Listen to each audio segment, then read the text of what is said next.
अस्सलाम वालेकुम सर। अच्छा, हमें एक कमेंट आया जिसमें हमें एक भाई ने लिखा है कि पिछली वीडियो में आपने बड़ी डिटेल में चीज़ें बता दी हैं कि किस तरह आपने कंट्री चूज़ करना है और फिर आपने यूनिवर्सिटीज़ और अपने कोर्सेज़ वगैरह देखने हैं। अगर किसी को पता ही नहीं है कि भाई मैंने किस यूनिवर्सिटी में पढ़ना है या किस कंट्री में जाना है, बस मेरा ये बजट है और मैंने बाहर जाना है किसी न किसी तरीके से पाकिस्तान से, तो इस तरह के केसेस में क्या बेस्ट जो है वो तरीक़ेकार हो सकता है और आप इस तरह के केसेस को किस तरह डील करते हैं? जी, थैंक यू वेरी मच। ये हमारी मेजॉरिटी जो स्टूडेंट्स हमें विज़िट करते हैं, उनका क्वेश्चन ये उन पे अप्लाई होता है। क्योंकि यहाँ पे बच्चा आता है 80% ऐसे सिनेरियो में जहाँ पे उसके पास सिर्फ एक मोटिव होता है कि उसने पाकिस्तान से बाहर जाना है।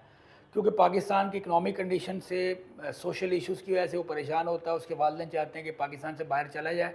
क्योंकि study visa is the easiest way to go out of country, तो वो स्टडी वीज़ा को अडॉप्ट करता है, बट उसका पर्पस वहाँ पे जाके अर्निंग करना होता है, सेटलमेंट करना होता है। अब ये जो सिनेरियो है, ये जेनेरिक सिनेरियो है। एक बच्चा जिसकी बीएस एजुकेशन हो चुकी हुई है, उसने कंप्यूटर साइंस में या मैनेजमेंट में या सोशियोलॉजी में या मीडिया साइंस में अपनी डिग्री कर ली है, फिर तो मोस्ट रेलिवेंट कोर्सेज उसकी फील्ड से ही रेलिवेंट बनते हैं। बट अगर कोई शख्स हमें ये ऑप्शन दे दे कि जी मुझे किसी भी कोर्स में आप भेज दें, कंट्री की चॉइस ज़ाहिर फाइनेंशियल कंडीशंस को देख के की जाती है और फ्यूचर ऑब्जेक्टिव्स को देख के की जाती है, लेकिन जो कोर्स की सिलेक्शन है वो मोस्ट ऑफ द केसेस में पाकिस्तान में बेस कर रही होती है फाइनेंशियल पे, कि जी इसमें एडमिशन आसान है, इसमें फ़ी कम है, आप इसमें चले जाएँ। तो एक तो क्राइटेरिया ये है। दूसरा क्राइटेरिया ये बनता है जी मेरे फैमिली मेंबर्स, मेरा भाई, मेरी सिस्टर, मेरे अंकल, मेरे मामू, मेरी खाला जी स्पेन में रहते हैं, तो मुझे आप स्पेन की कोई ऑप्शन दे दें। या हम कई दफ़ा ये क्वेश्चन कर लेते हैं जी आपके फैमिली मेंबर्स या आपके दोस्त ऑलरेडी कहाँ पे हैं। चूँकि पाकिस्तानी माशरे में रिलेटिव की सपोर्ट एक बहुत बड़ी सपोर्ट समझी जाती है। हम ये समझते हैं इवन कि हम पाकिस्तान में भी कहीं मूव करना चाहें तो हम देखते हैं यार हमारा किस मुल्क, किस शहर में हमारा को जानने वाला है। तो लोग इस चीज़ को भी प्रेफर करते हैं कि मेरे रिलेटिव जो है वो स्पेन में रहते हैं, तो मुझे स्पेन की कोई ऑप्शन आप दे दें। तो ये मल्टीपल क्राइटेरियाज हैं। अगेन इसमें मैं कहूँगा आपका टारगेट क्या है, आपने सेटलमेंट होने के लिए जाना है या आपने जस्ट स्टडी के लिए जाना है। अगर तो आप स्टडी के लिए जाते हैं then I will recommend big four, USA, UK, Canada, Australia. अगर आप टेक डिग्रीज की तरफ जाना चाहते हैं और इंडस्ट्रियलाइजेशन की तरफ जाना चाहते हैं देन यूरोप में फिनलैंड है, डेनमार्क है और जर्मनी ऑप्शन अच्छी हैं। अगर आप लो बजट ऑप्शन में जाना चाहते हैं देन साइप्रस है, इटली है, स्पेन है, हंगरी है, इस तरह के ऑप्शन हैं।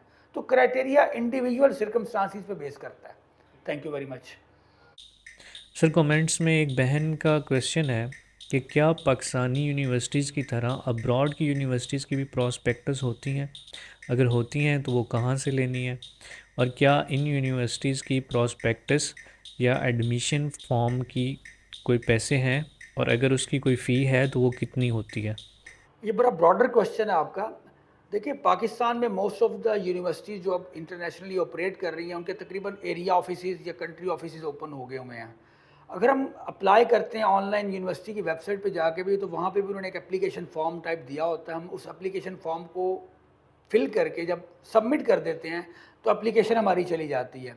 पाकिस्तान की तरह प्रॉस्पेक्टस वगैरह लेने की कोई ज़रूरत नहीं है, ना ही इंटरनेशनली कोई ऐसा का क्राइटेरिया फॉलो किया जाता है।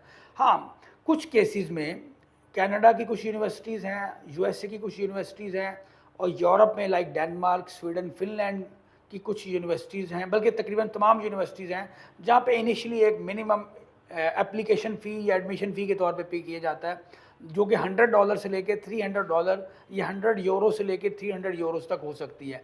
ये सारी चीज़ें ऑनलाइन पे की जाती हैं। इसके बाद जब हम नेक्स्ट आ जाते हैं, जब हमारा एडमिशन आ जाता है तो वो ईमेल के थ्रू या पोर्टल पे अपडेट हो जाता है, पीडीएफ की फॉर्म में हमें मिल जाता है, कोई उसका लेटर नहीं आता। हाँ, यूएसए की यूनिवर्सिटी जो I-20 होता है, एक डॉक्यूमेंट उनका I-20 जो कि एडमिशन कन्फर्मेशन होती है, वो बाय कोरियर आता है। तो I-20 के अलावा तकरीबन तमाम कंट्रीज़ के एडमिशन ऑनलाइन पीडीएफ की फॉर्म में या ईमेल की फॉर्म में हमारे पास आते हैं। उसके बाद यूनिवर्सिटीज़ की हमने फ़ी पे करनी है। एक मिनिमम एवरेज अगर मैं कॉस्ट देखूँ बड़े तमाम कंट्रीज़ में, तो इस वक्त बैचलर्स के लिए पाकिस्तानी करेंसी में 25 से 35 लाख तक और मास्टर्स के लिए 18 से 25 लाख तक मिनिमम हमने इनिशियली पे करना होता है। ये ट्यूशन फ़ी की मैं बात कर रहा हूँ।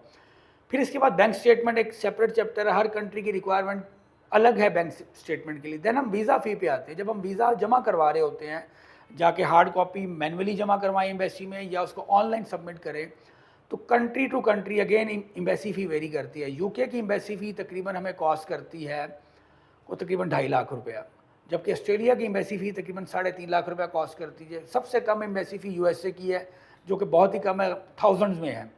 इसी तरह आयरलैंड की एम्बेसी फ़ी भी कुछ थाउजेंड्स में है, जबकि यूरोप की जो एम्बेसी फ़ी हैं, स्वीडन की देखें तो तकरीबन 35 to 40,000 है, जबकि डेनमार्क, फिनलैंड की फ़ी तकरीबन कुछ 1.5 से 2 लाख रुपए की रेंज में है। तो हर कंट्री की फाइनेंशियल रिक्वायरमेंट्स बड़ी वाइडली रेंज में एक दूसरे से डिफर करती हैं।